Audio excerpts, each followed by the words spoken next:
नमस्कार दोस्तों, आज हम चालू करने वाले हैं प्रोडक्शन फंक्शन और खत्म करने वाले हैं प्रोडक्शन फंक्शन, क्योंकि ये एक ऐसा छोटा सा चैप्टर है जिसके अंदर कुछ खास नहीं है जिसको मैं बचा के रखूं। जैसे डिमांड और इलास्टिसिटी ऑफ डिमांड मैंने जब करवाया तो सिर्फ ग्राफ करवाए, क्योंकि मेरी कुछ और थिंकिंग है, मैं किसी और तरीके से उस चीज को सोच के चल रहा हूं। लेकिन प्रोडक्शन फंक्शन न्यूमेरिकल्स छोड़ के, numerical is a completely separately series जो कि हार्डली हमने 4 से 5 दिन की सोच के रखी है, जो टिपिकली बेस्ड होगी न्यूमेरिकल्स पे, पूरी माइक्रो मैक्रो इकोनॉमिक्स पे जो आगे आएगी। लेकिन ये चैप्टर मैं तुम लोग को एक बार में पूरा कराऊंगा, कुछ फ्लो चार्ट्स बनाऊंगा, कुछ ग्राफ्स का एक्सप्लेनेशन दूंगा, रिलेशंस जो हैं वो पूरे की पूरे आपको सिखाऊंगा, और ये चैप्टर अपन आज खत्म करेंगे। चलिए, डे 4 आ चुका है, बज चुके हैं शाम के 5। इकोनॉमिक्स करना है जरूरी, बोर्ड एग्जाम्स की तैयारी करनी है, गारंटेड है कि 90% से ऊपर लाना है, हमारा ये पैशन है। तो नमस्ते दोस्तों, फिर से मेरा नाम है Ashish Chaudhary, you are watching commerce Baba, let's begin. Do you think this is your time?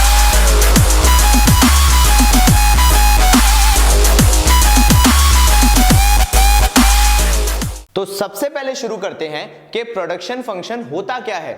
So it is a technological relation, लिख लेना, कोई ज्यादा बहुत बड़ी चीज नहीं है, मैं सिर्फ बताने के लिए बता रहा हूं, बात वाली बात है। It is a technological relation between the physical inputs and the output of the goods, या दूसरे सेंस में शुद्ध हिंदी में या अपनी प्रॉपर लैंग्वेज में बोला जाए तो किस तरीके से पूरे इनपुट जो लगाए जाते हैं प्रोडक्शन में। नाउ व्हेन आई से इनपुट, उसका मतलब है जो बड़े बड़े प्लांट एंड मशीनरी, बिल्डिंग जहां पे प्रोडक्शन होता है वो सब, और वहां पे जो काम करने वाली लेबर है, ये सब जब मिलके काम करते हैं तो किस तरीके से उस काम से आउटपुट को जनरेट करते हैं, इस पूरे प्रोसेस को कहा जाता है production function. How the raw material, जो बेसिक सा रॉ मटेरियल है, इज बीइंग ट्रांसफॉर्म्ड मतलब conversion into the final good, जो आप मार्केट में खरीदते हो, वो कैसे ट्रांसफॉर्म किया जाता है, मशीनरी, लेबर, रॉ मटेरियल, इन सबके मिक्स से, ये होता है प्रोडक्शन फंक्शन। तो आपने अकाउंटेंसी भी पढ़ रखी है as far as I know, और अगर नहीं भी पढ़ रखी है तो बेसिक सा अगर एलिमेंट बताऊं, जैसे कुछ ह्यूमैनिटीज वाले स्टूडेंट्स भी हैं मेरे जो यहां पे सुन रहे होंगे, तो हम जब भी बिजनेस करते हैं तो बिजनेस की एक होती है ऑपरेटिंग साइकिल और एक होता है लॉन्गर ड्यूरेशन, होता है वो 8-10 साल का, 15-20 साल का। ये दो पार्ट में आप किसी भी बिजनेस की लाइफ को बांटते हो। जो ऑपरेटिंग साइकिल होती है वो शॉर्ट रन की होती है।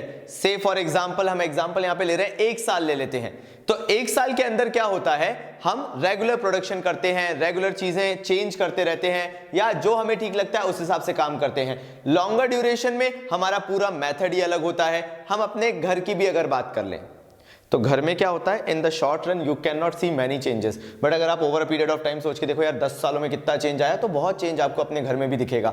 Same goes with the business. यहां पे हम वही बात करने वाले हैं शॉर्ट रन और लॉन्ग रन की। शॉर्ट रन किसी भी बिजनेस के लिए, किसी भी कंपनी के लिए, किसी भी फर्म के लिए वो टाइम पीरियड होता है जहां पे फर्म कोई मेजर चेंजेस नहीं कर सकती है। अब आप सोच के देखो ना, कोई भी फर्म क्या रोज जाके बिल्डिंग प्लांट मशीनरी खरीदेगी? क्या रोज जाके वो एसेट्स खरीदेगी? नहीं। लेकिन अगर मान लो बिजनेस एकदम बैठा हुआ है, नहीं यार एकदम से डिमांड बढ़ गई है, क्या किया जाए, चलो यार प्रोडक्शन को बढ़ा देते हैं, तो उस टाइम पे अगर बिजनेस को प्रोडक्शन बढ़ाना है तो दे कैन नॉट री invest into the assets like land and building, furniture, plant and machinery, उसमें पैसा नहीं लगा पाएंगे because it involves a lot of cost, पहली चीज। दूसरी चीज, थिंकिंग प्रोसेस चाहिए होता है खर्च करने से पहले, क्योंकि करोड़ों रुपए लगते हैं उस चीज में। So they can not take the risk कि यार थोड़ी सी डिमांड बढ़ी है, एक काम करो एसेट खरीद लो। What they will do is, अपने लेबर से बोलेंगे कि भाइयों अब हमें ज्यादा काम करना पड़ेगा, भाइयों अब हमें ज्यादा इनपुट देना पड़ेगा, क्योंकि हमारी मार्केट में डिमांड ज्यादा है और अगर उसको हमें कवर अप करना है तो हमें प्रोडक्शन को बढ़ाना पड़ेगा। ये गलती से भी मत सोचना कि हम मार्केट में जाके एसेट्स खरीद लें, वरना तो पर्पस ही डिफाई हो जाएगा। वो एसेट ही इतना महंगा आएगा कि हम दिन रात प्रोडक्शन करके भी उसकी कॉस्टिंग रिकवर नहीं कर पाएंगे। तो फॉर द शॉर्ट रन, अगर शॉर्ट रन में डिमांड बढ़ रही है, मार्केट में आपके आउटपुट की डिमांड ज्यादा है, what you have to do is ज्यादा रॉ मटेरियल खरीदो, लेबर से बोलो ज्यादा काम करे और अपना प्रोडक्शन बढ़ाओ। ये शॉर्ट रन होता है। तभी बोला जाता है शॉर्ट रन में there are fixed factors. Fixed factors फिर से बोलूंगा, land and building, plant and machinery, they are termed as fixed. क्या आप उसे शॉर्ट रन में चेंज नहीं कर सकते हो? हाँ, जो आपका लेबर हो गया, कोल, फ्यूल, गैस, पावर हो गया, कैरियज हो गया, इन सबको आप इंक्रीज करके अपना प्रोडक्शन बढ़ा सकते हो। मैंने एक न्यूज़ सुनी थी जब सैमसंग गैलेक्सी नोट 5 आया था, उसके अराउंड मैंने ये जो न्यूज़ थी वो सुनी थी। सैमसंग अपने एम्प्लॉय से ऑलमोस्ट 24 आवर्स तक का काम करा रहे थे because to meet the demand, and that is a very fine example of this short run. Samsung को छोटे से टाइम ड्यूरेशन के अंदर अपनी जो डिमांड है उसको फुलफिल करना था। सो वो रातों रात एक नई फैक्ट्री नहीं खोल सकते थे। वो क्या कर सकते थे कि अपने लेबर से वो चीज बोल सकते थे, आप प्लीज एक्स्ट्रा काम करो, हम आपको एक्स्ट्रा पेमेंट देंगे, प्लीज हमें वो आउटपुट लाके दो, जनरेट करके दो, and that is short run because they can not change their assets. That is why उन्होंने लेबर से ज्यादा काम करवाया और आउटपुट निकलवाने की कोशिश की। नेक्स्ट आता है प्राइस डिटर्मिनेशन। देखो यार, शॉर्ट रन में दो चीजें हैं, एक होती है डिमांड जो कि रोल प्ले कर सकती है, या होती है सप्लाई जो रोल प्ले कर सकती है। जनरली शॉर्ट रन के अंदर डिमांड रोल प्ले करता है। प्राइस डिटर्मिनेशन जो होता है वो डिमांड के थ्रू होता है। अगर डिमांड मार्केट में कंपैरेटिवली ज्यादा है तो ऑब्वियसली प्राइस कंपैरेटिवली एवरेज होगी। अगर मार्केट में डिमांड कंपैरेटिवली ज्यादा है तो प्राइसेस हाई होने लगती हैं, अगर डिमांड कम है तो प्राइसेस कंपैरेटिवली लो होने लगती हैं, सो दैट मार्केट में आप डिमांड जनरेट कर सको। Why supply doesn't play a major role? Because in the short run you can not change the supply to the maximum extent. आप सप्लाई को उतना नहीं खींच सकते, उतना कॉन्ट्रैक्ट नहीं कर सकते, उतना एक्सपांड नहीं कर सकते। उसका कारण है बिकॉज जो प्रोडक्शन है आपको वो तो करना ही है, तो you can not change the supply to a greater extent, but yes you can change the demand your goods are having. Price बढ़ा दो, डिमांड कम हो जाएगी, प्राइस कम कर दो, डिमांड बढ़ जाएगी। That is the factor that plays. अब बारी आती है लॉन्ग रन की। लॉन्ग रन वो टाइम पीरियड होता है, हम लेके चल रहे हैं 5 से 10 साल का टाइम पीरियड। इस टाइम पीरियड के अंदर आप सब कुछ चेंज कर सकते हो। अगर आप 5 से 10 साल हैं आपके पास, आप चाहो तो आप मशीनरी चेंज कर सकते हो, आप एक नई फैक्ट्री सेटअप कर सकते हो, जैसे टाटा ने अपनी नैनो के लिए किया था। जो नैनो थी उसके लिए उन्होंने अलग से ही पूरा प्लांट लगा दिया था because that was a long term project. तो लॉन्ग रन के अंदर, लॉन्ग टर्म के अंदर जो आउटपुट आपका है, जो प्रोडक्शन आपका है, वो चेंज हो सकता है बाय एनी मीन्स।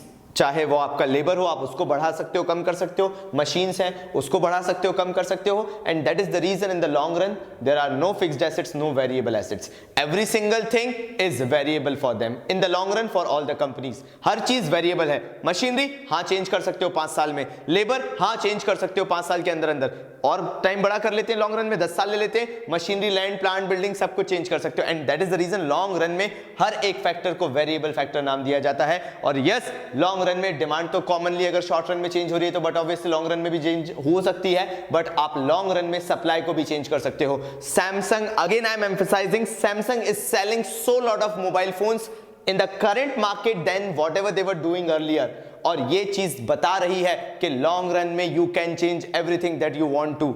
मारुति जैसी कंपनी हो गई, they are selling a lot of cars in India in the long run. तो लॉन्गर ड्यूरेशन के अंदर यू कैन चेंज एवरीथिंग।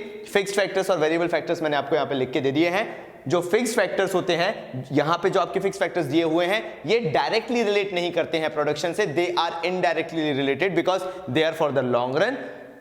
लेकिन जो वेरिएबल फैक्टर्स हैं वो इंपैक्ट करते हैं प्रोडक्शन को directly because they are the reason why the raw material is being converted और transformed into the finished goods. तो ये चीज आपको माइंड में रखनी पड़ेगी कि वेरिएबल फैक्टर्स का इंपैक्ट बहुत ही अलग होता है in comparison to fixed factors. Although fixed factors के थ्रू ही प्रोडक्शन होता है, लेकिन फिक्स्ड फैक्टर्स एक लिमिटेड टाइम के लिए नहीं होते, 5 से 10 साल के लिए होते हैं। तो they are related to the output but indirectly, but variable factors are the reason through which those fixed factors are being used by them, the variable factors, because of them only जो variable factors हैं उनके कारण ही जो fix factors हैं उनको use करके raw material को finish goods में कन्वर्ट किया जाता है, and that is the reason they are directly related. चलिए आइए आगे कर लेते हैं। इसके बाद हमारा नेक्स्ट टॉपिक जो है वो है, हम बेसिकली ये पढ़ेंगे कि किस तरीके से लॉ ऑफ वेरिएबल प्रोपोर्शन काम करता है।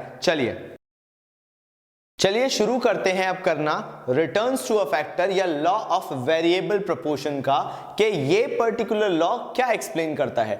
आपके आउटपुट में शॉर्ट रन में इंक्रीज आ रहा है, आप 1 साल का एग्जांपल लेके चलो, और आप इसके अंदर स्मॉल स्केल जो कंपनीज होती हैं, मान लो 1% कंपनी हो गई, या छोटी सी एक प्राइवेट लिमिटेड कंपनी हो गई, या छोटी सी एक पार्टनरशिप फॉर्म हो गई, उसका एग्जांपल लेके चलो। मैं इसमें बहुत ही बेसिक सा एग्जांपल देता हूं ताकि ये सारी चीजें जो कॉम्प्लिकेटेड हैं वो आसान हो जाए। मान लीजिए एक ऐसा नया बंदा है बेचारा जिसने अपना एक पूरा खाने के लिए एक ठेला या एक क्या बोलते हैं यार उसको यार, एक स्टैंडी या पेडलर्स हॉकर्स जो होते हैं, मतलब आप समझ गए। उसने खाने का एक आउटलेट खोला है, फूड आउटलेट खोला है, बड़ा छोटा सा है। उसने काफी सारा इन्वेस्टमेंट किया, उसके पास जो भी उसकी लाइफ सेविंग्स थी 5 लाख रुपए 6 लाख रुपए उसने पूरा उसमें लगाया, काफी डिजाइनर बढ़िया बनाया उसने। अब जिस पर्टिकुलर लोकेशन पे वो अपना फूड आउटलेट लगाता था, उधर पे उसके पर्टिकुलर शॉप पे, दुकान पे उसकी डिमांड बहुत बढ़ना चालू हो गई। हर कोई उसकी दुकान पे आता और उससे बोलता कि यार आपके यहाँ का जो पर्टिकुलर आइटम्स हैं वो बहुत टेस्टी हैं, हमें तो बहुत पसंद आ रहे हैं। धीरे धीरे क्या हुआ, उसकी जो सेल्स हो रही थी मार्केट में वो बढ़ने लगी। वो भी काफी खुश था। उसने क्या किया, अपने साथ एक हेल्पर रख लिया, एक हेल्पिंग हैंड रख लिया, ताकि उसको उसमें किसी तरह से कुछ एक तरीके से हेल्प मिल सके, थोड़ा सा वो ज्यादा काम पे ध्यान दे सके, ज्यादा लोगों को सेटिस्फाई कर सके जो कंज्यूमर्स उसकी शॉप पे, आउटलेट पे, फूड आउटलेट पे आ रहे हैं। अब यहां पे समझाना क्या चाह रहा हूं, resultant increase in the total product when only one factor is increased keeping all other factors fixed. यहां पर फैक्टर फिक्स्ड क्या है, जो उसने फूड आउटलेट खोला है, जो उसने शुरुआत में एसेट्स में इन्वेस्टमेंट किया होगा अपने फूड आउटलेट के लिए, वो सारे उसके लिए फिक्स्ड हैं। When one factor is increased, one factor कौन सा इंक्रीज हो रहा है, वो फैक्टर है आपका वेरिएबल फैक्टर। वो क्या करेगा, फूड आउटलेट उसका ज्यादा चल रहा है तो वो ऑब्वियसली लेबर ज्यादा बढ़ाएगा, रॉ मटेरियल जो यूज करता है वो ज्यादा बढ़ाएगा। मे बी वो गैस सिलेंडर एक यूज कर रहा था, वो ज्यादा से ज्यादा 2 करने लगेगा, 3 करने लगेगा, 4 करने लगेगा। एक लेबर लगाया था, एक के बाद एक और लेबर लगा देगा, उसके बाद एक और लेबर लगा देगा। कहने का मतलब वो जितने भी वेरिएबल फैक्टर्स हैं जिनको ज्यादा इतना कंपैरेटिवली पे नहीं करना पड़ता है, फिक्स्ड एसेट्स जितनी कॉस्ट नहीं होती है, उनमें वो इन्वेस्टमेंट करके अपनी फूड आउटलेट जो उसने खोला है उसके प्रोडक्शन को इंक्रीज करने की कोशिश करेगा with in 1 year of the time Spain. अब इसमें अजम्पशन क्या लिया गया, क्योंकि आपको फूड आउटलेट जो है वो मैं आपके दिमाग में डाल चुका हूं, तो आपको बड़े अच्छे से वो आपके दिमाग में भर चुका होगा, तो मैं आपको ये 5 अजम्पशंस बड़े आसानी से याद करा सकता हूं। पहली चीज, शॉर्ट रन है और शॉर्ट रन के अंदर फैक्टर्स जो है वो 2 तरीके से हैं, फिक्स्ड और वेरिएबल। मैंने जैसे ही आपको वो फूड आउटलेट समझाना चालू किया, मैंने बोला कि भाई ये 1 साल की बात है, पहले साल में उसके साथ क्या हो रहा है मैं वो डिस्कशन कर रहा हूं। क्या सर ये बड़ी कंपनीज पे एप्लीकेबल नहीं होगा? बिल्कुल नहीं होगा। क्यों नहीं होगा? सैमसंग, एप्पल हो गया, सोनी हो गया, बजाज हो गया, हीरो मोटोकॉर्प हो गया, मारुति उद्योग हो गया, these are such kind of companies जिनके लिए कोई भी चीज वेरिएबल या फिक्स्ड के ट्रांसफॉर्मेशन में या कॉम्बिनेशन में नहीं है। For them everything is variable. उन्हें अगर कल लगे कि उनको कुछ एक्स्ट्रा करना है, दे कैन इजीली डू, ये उनके लिए पॉसिबिलिटी है। मैं आपको जब सैमसंग का एग्जाम्पल दे रहा था तो मैं एक आपको पिक्चर पोर्ट्रे करने की कोशिश कर रहा था कि आप उस चीज को समझ सको कि how even companies, bigger companies takes the decision. That doesn't mean कि वो चीज बिगर कंपनीज पे अप्लाई होती है। बिगर कंपनीज के पास पैसा इतना होता है कि they can take decision to some और द अदर एक्सटेंट, ये उनके लिए पॉसिबिलिटीज हैं। बट स्टिल मैं बता रहा हूं कि बिगर कंपनीज भी यही चैनल फॉलो करती हैं कि rather than going for the fixed factors, first they try to manage their variable factors. वो उनमें इंक्रीज लाना ज्यादा पसंद करती हैं, वो उनके थ्रू प्रोडक्शन को बढ़ाना ज्यादा पसंद करती हैं rather than increasing there fixed factors. So that was just an example. उसको वहीं पे छोड़ाना, उसको यहां पे मत लेके आना और ये मत बोलना नहीं सर वहां पे तो आपने ऐसा बताया था। That was a hypothetical situation. Actual में जो रिटर्न्स टू अ फैक्टर या लॉ ऑफ वेरिएबल प्रोपोर्शन लगता है, ये उन बिजनेस फर्म्स के लिए है जो कंपैरेटिवली स्मॉलर स्केल पे काम करती हैं and they can not afford, वो अफोर्ड ही नहीं कर सकती हैं, they can not afford to actually change their composition of the fixed assets in the short run. Short run में अगर वो चाहे भी तो फिक्स्ड एसेट्स में चेंज नहीं ला सकती हैं। जैसे मैंने आपको बताया, वो बेचारा जो फूड आउटलेट वाला है, he has already invested like 5 lakh rupees. 5 lakh रुपए अगर वो इन्वेस्ट कर चुका है तो वो चाह के भी उस फूड आउटलेट में अभी और एक्स्ट्रा इन्वेस्टमेंट नहीं कर पाएगा when it comes to just 1 year. तो आ गए हम यहाँ पे, शॉर्ट रन है और फैक्टर्स जो उस बंदे के लिए हैं जो फूड आउटलेट वाला है, फिक्स्ड और वेरिएबल है। फिर ये जो फंडा लगता है लॉ ऑफ वेरिएबल प्रोपोर्शन का, ये लगता है सिर्फ प्रोडक्शन के अंदर ही। तो आप इसमें एक चीज ध्यान रखिएगा, we are talking about the output generated. Services की बात नहीं कर रहा, प्रोडक्शन की बात कर रहा हूं। Production means the output. Food outlet वाला फूड आइटम्स बना के बेच रहा है, प्रोडक्शन हो रहा है, यहां पे ही ये पर्टिकुलर जो कंसेप्ट है वो लगेगा। This is the second assumption। Third, जैसा मैंने आपको बताया भी कि वो जो फूड आउटलेट वाला बंदा है उसकी टेक्नोलॉजी जो है वो कांस्टेंट रहेगी। मतलब उसके पास अगर एक फूड आउटलेट तो वो एक ही फूड आउटलेट है, वो उसमें चेंज लेके नहीं आ सकता है। उसकी जो स्टेट ऑफ टेक्नोलॉजी है, जो उसका सेटअप है, वो वैसा का वैसे ही रहेगा। He can not change. All variable factors are equally efficient. That means जितने भी वेरिएबल फैक्टर्स आपने एक तरीके से इन्वेस्ट किए हैं उनको हम मान के चलेंगे कि वो इक्वली एफिशिएंट है और उनसे उतना रिटर्न, उतना आउटपुट जनरेट किया जा सकता है जितना कि एक प्रोड्यूसर एक्सपेक्ट करके चल रहा है। They are 100% efficient. They can have the maximum amount of output which you expect out of them. Now last is variable factors are combined with the fixed factor. Obviously last चीज तो बहुत ही common है कि यहाँ पे there are fixed factors, there are variable factors. Variable factors और fixed factors. Fixed factors मतलब वो फैक्टर्स जो कि फिक्स्ड हैं, फूड आउटलेट में जितने भी उनके एसेट्स लगे वो सब। और वेरिएबल फैक्टर्स वहां पे काम करने वाले लोग, वहां पे जो लोग काम कर रहे हैं, प्रोडक्शन कर रहे हैं, वो लोग दे वर्क टुगेदर। एक अलग फिक्स फैक्टर काम कर रहा है, वेरिएबल फैक्टर अपना काम कर रहा है, ऐसा नहीं होता है। Variable factors with the help of fix factors manufactures the product. ये यहां पे फंडा है।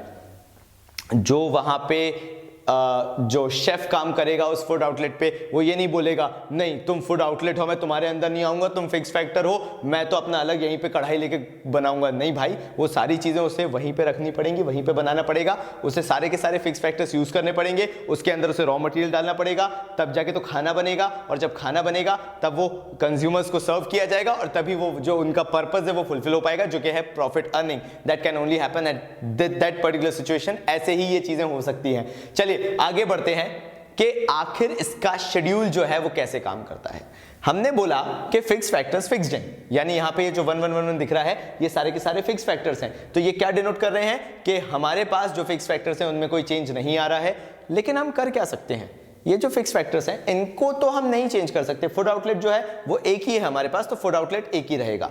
जो वेरिएबल फैक्टर्स हैं उनको तो बढ़ा सकते हैं।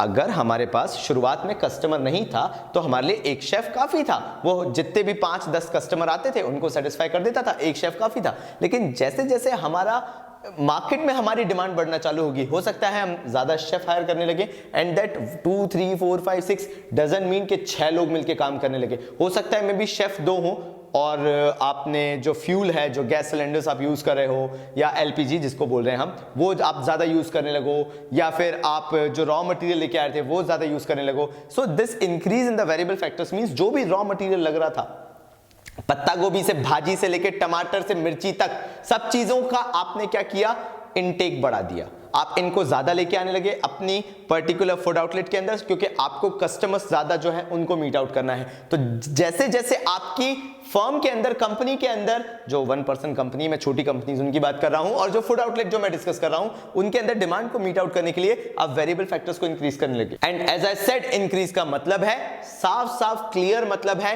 कि हम यहां का इंक्रीज जो दिखा रहे हैं वो ये दिखा रहे हैं कि हमने जो आउटपुट के लिए इनपुट लगाने चाहे उनको बढ़ा रहे हैं। Next comes is the total product. Total product means total amount of production कितना हो रहा है। देखो, हर चीज की अति हानिकारक है। आप हर चीज को लिमिट में यूज करो, आपको हमेशा रिजल्ट्स मिलेंगे। अगर आप किसी चीज को ज्यादा यूज करोगे तो भाई उसकी तो दिक्कत है। घर में कभी फोन यूज किया है? मतलब अगर आप घर पे बैठ के मोबाइल फोन ज्यादा चलाते हो तो मतलब मम्मी ने अगर आपको 1 से 2 बार चलाते हुए देख लिया, उन्होंने कुछ बोला नहीं, लेकिन हाँ चलाते देख लिया, पापा आए, पापा से भी शिकायत नहीं की, लगा कि मम्मी के दिमाग में कुछ और ही चल रहा है। फिर एक दिन क्या हुआ, तुम एकदम से बैठे हुए थे, टीवी देख रहे थे, एकदम से छींक आई, मम्मी बोलेंगे और ले लो और चला लो मोबाइल फोन। अरे भाई, मोबाइल फोन का उससे क्या रिलेशन है, कुछ भी बता दो मम्मी को। मम्मी यार पेपर की बहुत टेंशन हो रही है और चला लो मोबाइल फोन। मम्मी यार दोस्त की शादी और चला लो मोबाइल फोन। मतलब समझ में नहीं आता कि मम्मी कैसे रिलेट कर देती मोबाइल फोन को उससे। सेम यहीं पे ये हालत है, यहां पे भी क्या हो रहा है, अगर आप किसी चीज की अति करोगे तो वहां का एडवर्स इंपैक्ट आने लगेगा। मैं ये नहीं कह रहा कि किसी चीज की अति खराब होती है, लेकिन when it comes to production, fixed assets अगर लिमिटेड हैं तो वो एग्जॉस्ट होने लगेंगे। और यहां पे एग्जॉस्ट होने का मतलब ये है कि you have to have a limit, और उस लिमिट तक ही आप फिक्स्ड फैक्टर्स को यूज कर पाओगे। मेरा कहने का मतलब सिर्फ इतना है कि यहां पे जो टोटल प्रोडक्शन है शुरुआत में तो बड़ा 52 तक आया और 52 मैक्स आउट आके 48 हो गया। इसका एग्जांपल तो बहुत प्यारा सा, जैसे जैसे आपका प्रोडक्शन बढ़ा यहां तक 52 तक आते आते, कहने का इनका मतलब यह है कि जो आपका फूड आउटलेट था ना बड़ा फेमस हो गया ऑल ओवर, जहां पे भी आप रहते हैं वहां पे बड़ा फेमस हो गया। वहां पे फेमस होते होते उसके मैक्सिमम जो ग्राहक हैं, पहले 10 थे, फिर उसके पास 30 कस्टमर आने लगे, 45 आने लगे, 52 आने लगे, कुछ दिन तक 52 चले। लेकिन क्या हुआ, आपने उन 52 कंज्यूमर्स को सेटिस्फाई करने के लिए ऑब्वियसली, क्योंकि आपके ऊपर ओवरलोड हो गया था, आप इससे ज्यादा कर ही नहीं सकते थे, that was too much for your food outlet, because आप क्वालिटी में बिलीव करते थे सब चीजों में। लेकिन 52 जब हुआ तो आप क्वालिटी को मेंटेन नहीं रख पाए, because that was too much to handle for you. बहुत ही ज्यादा भीड़ आ गई थी भाई, कैसे आप हर एक को सेटिस्फाई करते। कई बार कुछ रेस्टोरेंट में होता भी है, हम जाते हैं या कहीं पे हम ऑर्डर देते हैं, वो घंटों तक हमें बिठा के रखते हैं, तो हमें इतना आलस आ जाता है कि हम अगली बार जाते ही नहीं है। Same happened over here. यहां पे 52 तक जब आप आए तो आप अपनी लिमिट टच कर चुके थे, और यहां से फिर आपका रिटर्न डिमिनिश होना चालू हुआ और 48 पे आप आ गए। यानी जैसे ही आपने अपना एक्सट्रीम टच किया, बिकॉज ऑफ द लिमिटेशन कि आपके पास एक ही फूड आउटलेट था, मे बी अगर आपने उसके साथ साथ एडिशनल एक और खोल दिया होता फूड आउटलेट तो शायद आपका कस्टमर आपके पास रिटेन हो जाता, लेकिन वो तो आप कर नहीं सकते थे, क्योंकि आप छोटे सेलर हो या छोटे मैन्युफैक्चरर हो या छोटे प्रोड्यूसर हो, जिसके पास उतना पैसा है नहीं कि एक और फूड आउटलेट खोल ले। क्योंकि मैंने बोला है क्या, फिक्स्ड फैक्टर्स आर फिक्स्ड, उनको चेंज नहीं कर सकते। आप बस अपने शेफ को बढ़ा सकते थे, 2 से 3 रख लिए, आप रॉ मटेरियल पत्ता गोभी, प्याज, अदरक, पालक ये सब ज्यादा लाने लगे, लेकिन इससे आप मैक्सिमम 52 कस्टमर्स को ही सेटिस्फाई कर पाए। और उसके बाद क्योंकि कुछ कस्टमर्स अनसेटिस्फाइड गए, आपके पास से चले गए, इसलिए वो कस्टमर बेस कम हो गया। ये मार्जिनल यानी जो एडिशन है उसका क्या बता रहा है, शुरुआत में आपके कस्टमर्स में देखो पहले 10 थे, एडिशन हुआ 20 का तो आपके कस्टमर्स बढ़ के 30 हो गए, फिर एडिशन हुआ 15 का तो आपके कस्टमर्स बढ़ के 45 हो गए, फिर 45 में एडिशन हुआ 7 का तो आपके कस्टमर्स बढ़ के 52 हो गए। उसके बाद वही कस्टमर्स कांस्टेंट रहे, कुछ नए कस्टमर्स नहीं आए, और फाइनली हुआ क्या, जो 4 कस्टमर्स पहले से आ रहे थे वो भी भाग गए आपके पास से, और आपके पास कस्टमर्स 48 हो गए। कहने का मतलब क्या हुआ, आपका जो आउटपुट है वो कंपैरेटिवली अब कम हो गया, आपके प्रोडक्ट की उतनी डिमांड नहीं है। ये इस सिनेरियो में मैं आपको बता रहा हूं, होता यही है जब आप अपने फिक्स्ड एसेट्स को एग्जॉस्ट कर देते हो तो आपके साथ प्रॉब्लम ये हो जाती है कि आपको उतना रिटर्न नहीं मिल पाता है जितना आप एक्सपेक्ट कर रहे थे। इसलिए बोला गया there are 3 stages, increasing returns to a factor, diminishing returns to a factor, negative returns to a factor. हमेशा ये बोला जाता है कि कंज्यूमर भगवान होता है, या तो ये स्टेज में बहुत मजा आता है या यहां पे सुधर जाओ वरना ये हो जाएगा। ये स्टेज में मजा आता है जब आप बढ़ रहे होते हो, लेकिन एक ऐसी स्टेज आएगी जहां पे आपका प्रोडक्शन डिमिनिश होने लगेगा, आपके आउटपुट में वो क्वालिटी, वो एफिशिएंसी नहीं रहेगी, आपको डाउनफॉल दिखने लगेगा। अगर आप यहां पे संभल जाते हो तो आप वापस अपने प्रोडक्शन को उठा सकते हो, नहीं संभाल पाओगे तो आपके रिटर्न्स जो हैं, जो आपको उससे आउटपुट मिलता था वो नेगेटिव जाने लगेगा। चलिए आइए अब हम समझेंगे इसको एक ग्राफ के थ्रू, और उसके बाद इसके रीजंस पढ़ेंगे। भाइयों कपड़े चेंज हो गए और उसका कारण है क्योंकि हम दूसरे दिन में एंटर हो चुके हैं और रात के नियर अबाउट 1 बज रहा है जब हम रिकॉर्डिंग कर रहे हैं, तो इसलिए थोड़ा सा डिफरेंस देखने को मिलेगा। चलिए आइए शुरू करते हैं जो हमारा काम है, और वो है पढ़ना। कोई बिना बात की बात नहीं, सिर्फ पढ़ना। तो क्या करने वाले हैं हम यहाँ पे हम समझेंगे कि किस तरीके से, जैसे मैंने आपको एक फूड आउटलेट की बात बताई थी, तो उसके अंदर हम किस तरीके से, माइक लगा है कि नहीं, हाँ, तो हम किस तरीके से एक्चुअल में देखेंगे कि ओवरऑल ग्राफिकल प्रेजेंटेशन के थ्रू चीजें वर्कआउट कैसे करती हैं। दिमाग में बिठा लो एक चीज यार, कि अगर हमें इकोनॉमिक्स पढ़ना है तो हमें फोकस करना पड़ेगा उस कोर कंटेंट पे कि लिखोगे क्या बोर्ड एग्जाम्स में। अपन तो हर बार एक बात करते हैं ना कि हमें मालूम है आपका रिवीजन बहुत अच्छा चल रहा होगा, और उस रिवीजन में अगर आप आधा घंटा इकोनॉमिक्स को हमारे साथ दे दोगे तो मे बी हो सकता है हम आपकी वो थोड़ी हेल्प कर दें जहां पे आप कोई चीजें मिस आउट कर रहे होगे। ये जो यहाँ पे लिखा हुआ है, यहाँ पे वो पूरा एक्सप्लेनेशन लिखा हुआ है जो आपसे पूछा जाता है, जो आपसे एक्सपेक्ट किया जाता है। आपने पूरा रिवीजन कर लिया, आपने पूरा याद कर लिया, आपने अपने आप को टाइम दे दिया, उसके बाद भी जब एग्जाम में आंसर लिखा नंबर नहीं आए, क्यों? क्योंकि जो लैंग्वेज मांगते हैं वो आपने लिखी नहीं है। तो चलिए बिना बात के शुरू करते हैं।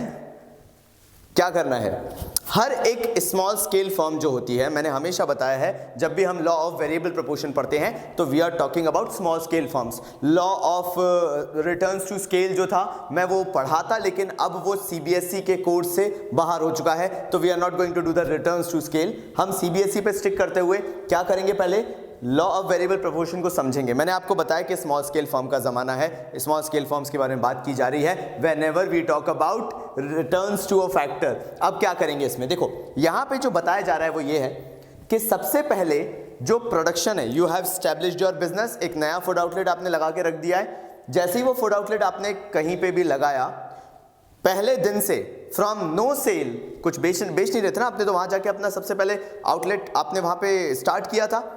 The sale will eventually start, आपकी जो सेल से वो स्टार्ट होना चालू होगी वो बढ़ने लगेगी। अब यहां पे एक हल्का सा पॉइंट ऑफ इन्फ्लेक्शन आएगा जो कि मैं समझाऊंगा, लेकिन अभी मुझे उसके आगे बताना है कि आप सेकंड स्टेज में आए and you reached your maximum point. यहां कहीं पे, यहां पे ये क्या हुआ कि आप जब मैक्सिमम पॉइंट यहां पे रीच कर रहे हो तो आप ये शो कर रहे हो कि आप अपने मैक्सिमम लेवल तक जा सकते हो। किस केस में, मेरी बात ध्यान से सुनना यहां पे, जब आप अपने फिक्स्ड एसेट्स को फुल्ली यूटिलाइज कर लो, जो फूड आउटलेट है वो अपने फुल स्विंग में चल रहा है, जितना भी उसे एक दिन में यूज किया जा सकता है उस फूड आउटलेट को पूरा यूज किया जा रहा है। शेफ जितने लगाए जा सकते थे उतने लगा दिए हैं। अब वो जरा सी जगह है यार, कितने शेफ करेंगे काम, हार्डली 1 2 3 ज्यादा से ज्यादा इतने, क्योंकि वो जगह इतनी छोटी है यार। तो क्या हुआ, वेरिएबल फैक्टर भी लगा हुआ है, रॉ मटेरियल भी भर भर के आ रहा है, उसके बाद हमारे फिक्स्ड एसेट्स भी पूरे लगे हुए हैं, दोनों का कॉम्बिनेशन प्रॉपर, ठीक है दोनों का कॉम्बिनेशन प्रॉपर चल रहा है और उस कॉम्बिनेशन की वजह, अनद यहां पे सही कर देना यार, दोनों का कॉम्बिनेशन प्रॉपर चल रहा है और उस कॉम्बिनेशन की वजह से आपका टोटल प्रोडक्ट बढ़ते बढ़ते यहां पे मैक्सिमम हो गया। अब ये मत बोलना सर ये थोड़ा सा नीचे है और ये यहां पे है तो ये मैक्सिमम कैसे हुआ, this is the maximum that you can achieve, वो यहां पे बस ये डिनोट करना चाह रहे हैं। मैंने अभी बोला है कि पॉइंट ऑफ इन्फ्लेक्शन को समझेंगे, पहले मेरी बात समझो। पहली स्टेज ऐसी होगी कि आपको हर रोज कुछ नया मिलेगा, यानी कि आप एक सडन ग्रोथ देखेंगे, वो ग्रोथ यहां पे कहलाई फर्स्ट स्टेज में, जो कि मैंने यहां पे फेज 1 लिख भी रखा है। अभी हम इसका डिस्कशन करेंगे, फिर सेकंड फेज का, फिर थर्ड फेज का। मैं तीनों समझा दूं फिर तीनों लिखूं, मजा नहीं आएगा यार। तो चलो यार पहले फेज से चालू करते हैं। तो पहला फेज क्या है, पहला फेज वो फेज है यहां तक जो ये पार्ट है इसके इस तरफ का, ये पार्ट ये बताता है as soon as you start up with your business, आपका बिजनेस जैसे ही स्टार्ट हुआ तो उसको जो एक अचानक से एक जो रिस्पॉन्स मिलता है that is known as the first phase. यहां पे जो मार्जिनल प्रोडक्ट भी बढ़ रहा है वो ये बता रहा है कि whatever additions you are doing, जो रॉ मटेरियल एक्स्ट्रा लेके आ रहे हो, जो लेबर आप एक्स्ट्रा लगा रहे हो, इसका आपको एक पॉजिटिव इंपैक्ट मिल रहा है और आपका जो ओवरऑल प्रोडक्शन है वो बढ़ रहा है, टोटल प्रोडक्ट बढ़ रहा है, आपका आउटपुट जो है वो मार्केट में बिक रहा है। ये आपका पहला फेस होता है। चलिए आइए इसको समझते हैं कि increasing returns to a factor होता क्या है टिपिकल इकोनॉमिक्स टर्म्स में, क्योंकि टाइम हमारे पास बहुत लिमिटेड है, टाइम वेस्ट करना नहीं है। पहली चीज, every additional variable factor adds more and more to the total output.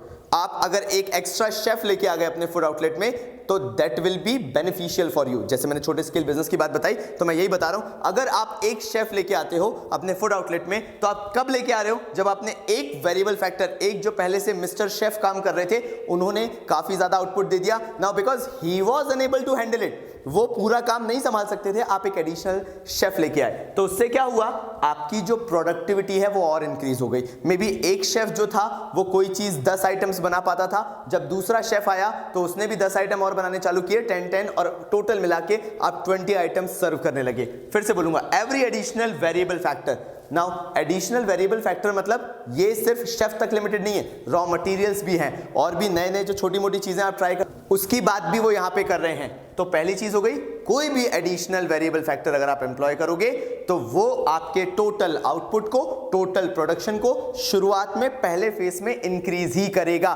क्यों? क्योंकि आप अपने जो पोटेंशियल है शुरुआत में, जब नया बिजनेस चालू करते हो तो शुरुआत में आप अपने फुल पोटेंशियल को यूज नहीं करते हो, थोड़े ठंडे तरीके से चालू करते हो और धीरे धीरे धीरे धीरे बढ़ते हो। तो whenever you will start increasing the variable factors it will leads to increase in total output. चलिए आगे बढ़ते हैं। TP increases at an increasing rate, क्योंकि आपने पहले ही कुछ ऐसा देखा नहीं था, कोई आपकी सेल्स नहीं थी, तो जैसे ही आपका प्रोडक्शन बढ़ेगा टोटल प्रोडक्ट जो बढ़ेगा वो आपको एक अलग ही लेवल पे दिखने लगेगा। और क्यों बोला मैंने ये, because this is the first stage, you are utilising your resources to the fullest potential. तो इसलिए जो आपका प्रोडक्शन है वो इंक्रीज होगा इंक्रीजिंग रेट पे। मैं यहाँ पे रीजंस डिस्कस करूंगा, लेकिन यहाँ पे जो सेकंड पॉइंट आपको increasing returns to a factor के अंदर लिखना जरूरी है वो ये है कि पहला फेस वो होता है जब आप अचानक से सडन ग्रोथ देखते हो, TP increases eight an increasing rate. Next, MP of each variable factor rises. तो जो प्रोडक्टिविटी है ना वो हर वेरिएबल फैक्टर से जो यूसेज आ रहा है वो बढ़ जाता है। पहले स्टेज में हर कोई अपना 100% देता है, चाहे पहला शेफ हो, चाहे दूसरा शेफ हो, चाहे जो रॉ मटेरियल लग रहा हो, we try to use it in the best possible manner. वो एंथुसियास्टिक होते हैं ना, यार नया फूड आउटलेट है, मजा ला देना है, ऐसा खाना बनाना है ना कि हर किसी को पसंद आए। That is the whole sole purpose. और इसी कारण से जो प्रोडक्टिविटी है, जो मार्जिनल प्रोडक्टिविटी है, जो एडिशंस आप करते हो, जो अपने एडिशनल एफर्ट्स आप डालते हो, उसमें आपको एक अलग ही मोटिवेशन दिखता है, एक अलग ही एनकरेजमेंट दिखता है। और इसके कारण जो उनसे मिलने वाली प्रोडक्टिविटी है, क्या, किससे, वेरिएबल फैक्टर से, तो उनसे मिलने वाली प्रोडक्टिविटी जो है वो कंपैरेटिवली ज्यादा होती है, बढ़ती चली जाती है। अब इसके कारण क्या है?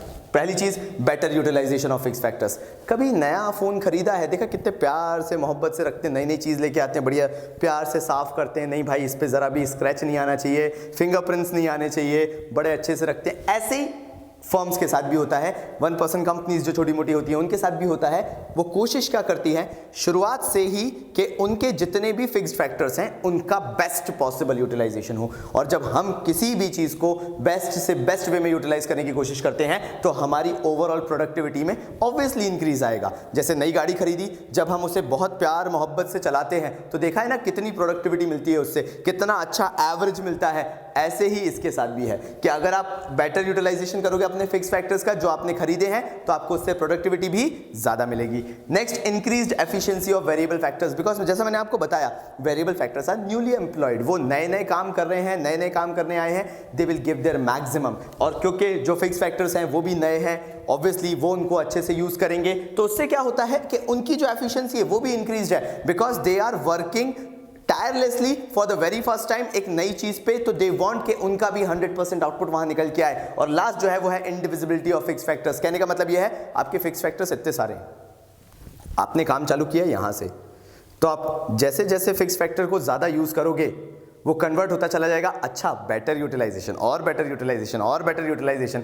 वो मशीन खरीद के रखिए जो 8 घंटे काम कर सकती है, अभी तो हम 2 घंटे काम कर रहे हैं। अच्छा 3 घंटे चालू कर दिया, अच्छा 4 घंटे चालू कर दिया, 5 घंटे, 6 घंटे, 7, 8 घंटे, yes this is the maximum output. और वो क्या हो गया, क्योंकि फिक्स फैक्टर इंडिविजिबल है, आप जब भी उसका आर रेट बढ़ाओगे, मतलब जितना ज्यादा काम करोगे उतना ज्यादा उससे आपको आउटपुट मिलेगा, और इसलिए जो आपको रिटर्न्स मिलेंगे वो इंक्रीजिंग रिटर्न्स मिलेंगे। ये तो हो गया पहली स्टेज जो दिमाग में घुसाना जरूरी है कि यार मुझे ये याद करना है, ये लिखा हुआ है, ये लिखा हुआ है। मैंने इस ग्राफ को एक्सप्लेन कर दिया, पॉइंट ऑफ इन्फ्लेक्शन मैंने बोला, मैं भी आपको एक्सप्लेन करूंगा, लेकिन आप यहां तक याद कर लो कि आपकी मार्जिनल प्रोडक्टिविटी भी इंक्रीज हो रही है और टोटल प्रोडक्ट भी इंक्रीज हो रहा है। अब कोई आपसे पूछता है, एक ट्विस्टेड क्वेश्चन, यहां रुकना और मेरी बात ध्यान से सुनना। टोटल प्रोडक्ट में इंक्रीज है, वो ये शो करता है कि मार्जिनल प्रोडक्टिविटी भी इंक्रीज हो रही है, यही लिखना है आपको। इंग्लिश में बोलूं तो total product is increasing which shows that the marginal product of the variable factors और the marginal productivity of the variable factors is increasing. आराम से 2 बार रिपीट कर लो, 10 सेकंड पीछे कर लो और इसको लिख लो कहीं पे।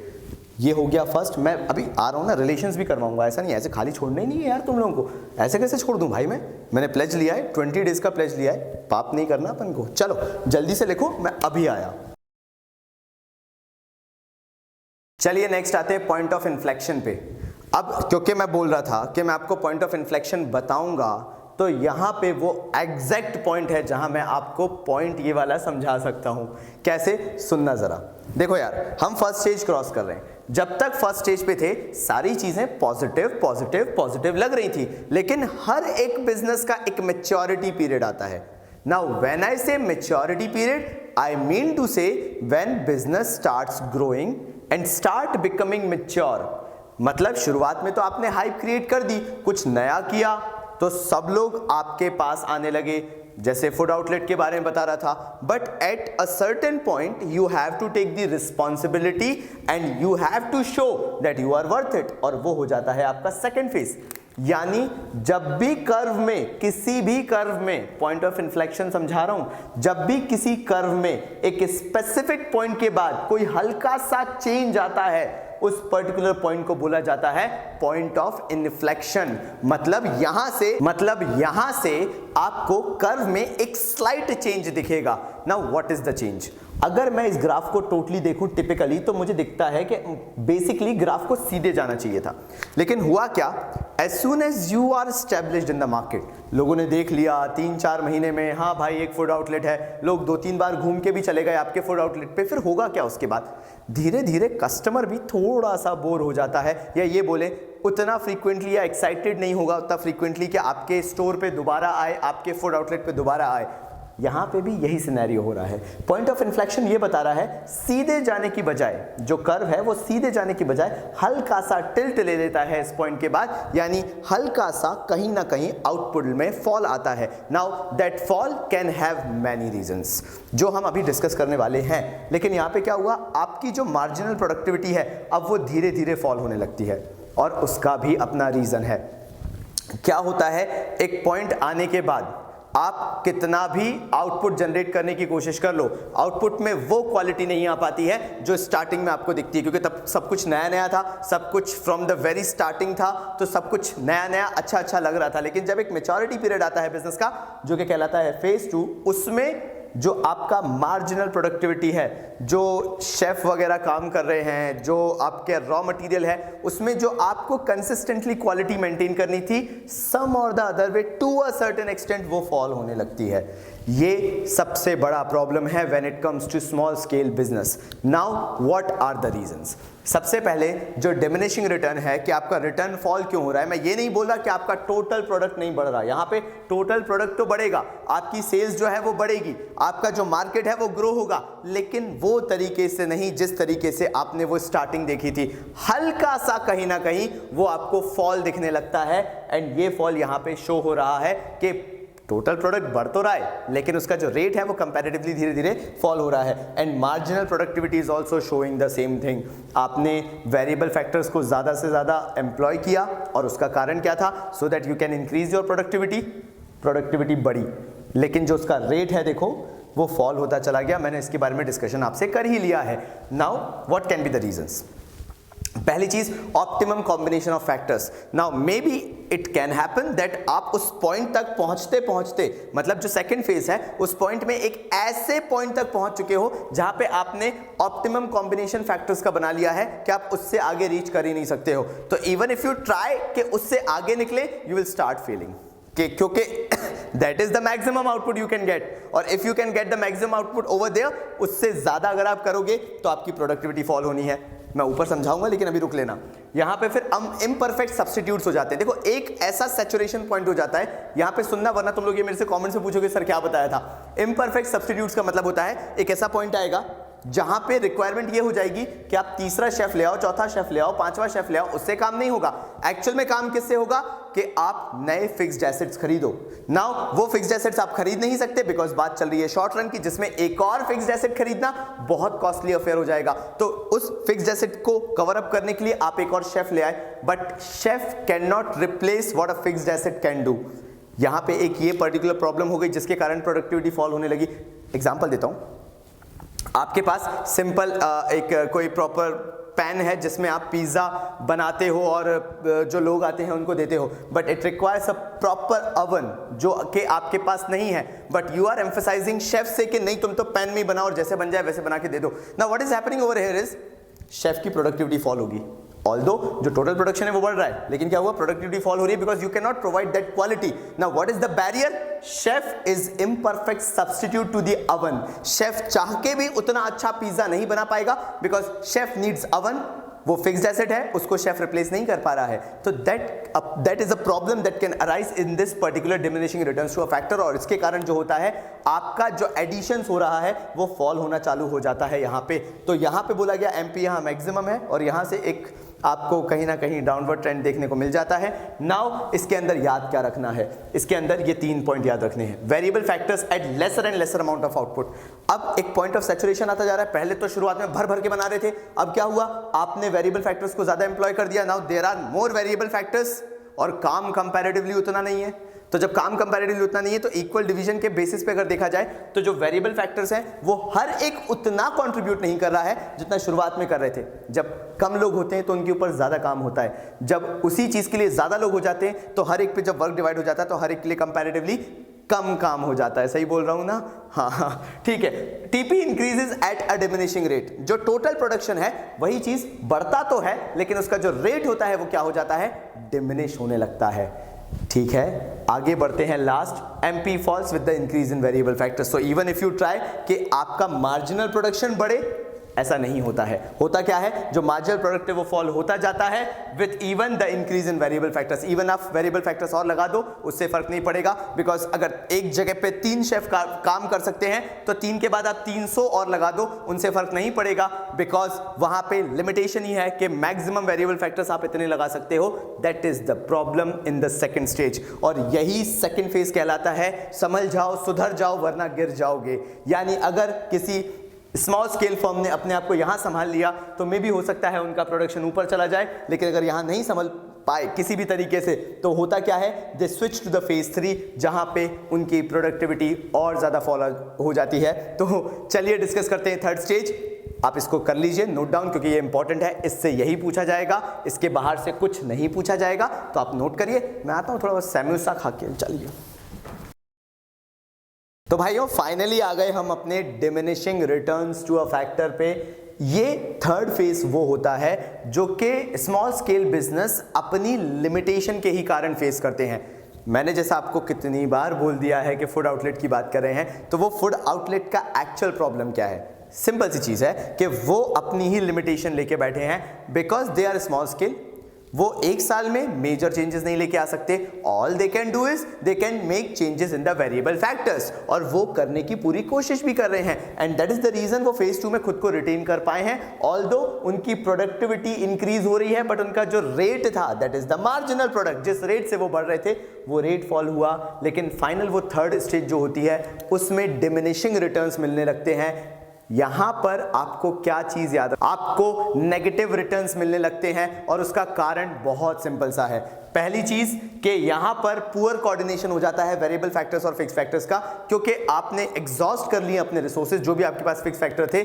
नाउ दी वेरिएबल फैक्टर्स जो आप एम्प्लॉय करते हो वो कोऑर्डिनेशन पुअर हो जाता है। कारण सुनना, आराम से सुनना, बिल्कुल पॉज लेके दिमाग खोल लो। होगा क्या? आपने वेरिएबल फैक्टर्स ज्यादा से ज्यादा एम्प्लॉय कर दिए। अब उससे प्रॉब्लम क्या आ जाएगी कि वो जो वेरिएबल फैक्टर्स हैं वो ज्यादा एक्सेसिव में एम्प्लॉयड हैं in comparison to the fixed factors.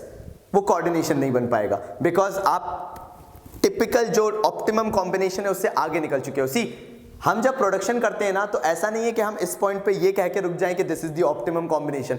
We always try to produce more and more and more in the economy. और यहीं पे नेगेटिव चीज हो जाती है कि जब हम एक सेट तक एम्प्लॉय कर देते हैं, हम उसके बाद भी जब ग्रोथ चाहते हैं और वेरिएबल फैक्टर्स को एम्प्लॉय करते हैं तो उससे एक्चुअल में हमें नेगेटिव रिटर्न्स मिलना चालू हो जाते हैं। यही प्रॉब्लम यहां पे भी डिस्कस की गई है। फिर लिमिटेशन जो मैंने नहीं बताया वो भी बता देता हूं। लिमिटेशन ऑफ फिक्स्ड फैक्टर्स का मतलब ये है, आप अगर स्प्लेंडर जैसी गाड़ी चलाते हो तो मैक्सिमम में भी शायद 100, 110 या जो भी आप स्पीड पे पहुंचा सकते हो वहां पे ले जा सकते हो, but you can not get a 200, 250 speed kilometres per hour. Obviously वो स्पीड पे नहीं जा सकते। Same goes with the fixed factors. अगर हमारे पास एक लिमिटेड स्ट्रक्चर है, हम उसमें कुछ प्रॉपर लेवल तक ही जाके मैक्सिमम आउटपुट निकाल सकते हैं, उससे ज्यादा नहीं निकाल सकते हैं। और अगर हम उसमें बहुत ज्यादा एक्सेसिव कोशिशें करने लगेंगे, वेरिएबल फैक्टर्स को ज्यादा से ज्यादा एम्प्लॉय करने लगेंगे, तो हमारे रिटर्न्स नेगेटिव ही होने हैं, हमें उसमें सरप्लस रिटर्न्स नहीं मिलेंगे। मतलब कहने को यह हो जाएगा, यार एक टाइम तो इतना अच्छा प्रोडक्शन गया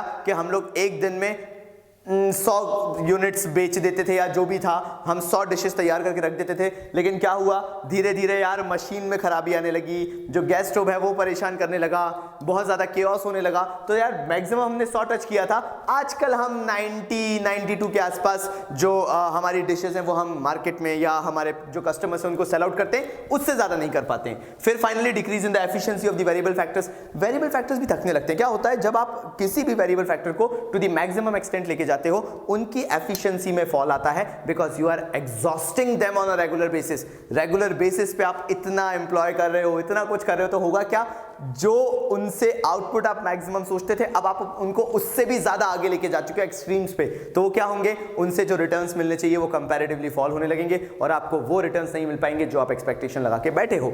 ये रीजंस होते हैं। दो मेजर पॉइंट्स इनके अंदर याद रखने वाली क्या है, पहला जो टीपी आपका है टोटल प्रोडक्ट, वो डिक्लाइन होना चालू हो जाएगा। मैं ये नहीं कह रहा कि बहुत ही ज्यादा डिक्लाइन हो जाएगा, लेकिन हाँ कुछ लेवल का आपको उसके अंदर फॉल मिलेगा। फाइनली जो एमपी है, जो मार्जिनल प्रोडक्ट है, मतलब जो रिटर्न्स एक टाइम पे आपको पॉजिटिव मिल रहे थे, 92 यूनिट से आप 95 फूड डिशेस जो है वो सेल आउट कर रहे थे, फिर 95 से आप 98 डिशेस तक सेल आउट कर रहे थे, मैक्सिमम 100 फूड जो डिशेस थे वो आप सेल आउट करना चालू कर चुके थे। अब क्या होगा, 100 से आपकी जो आप सेल्स करोगे वो बेसिकली 100 से 95 हो जाएगी, मे बी 90 हो जाएगी, मे बी 85 हो जाएगी, तो रिटर्न्स क्या हो गए, नेगेटिव जाने लगे। ये आपको इसके अंदर याद रखने की जरूरत है।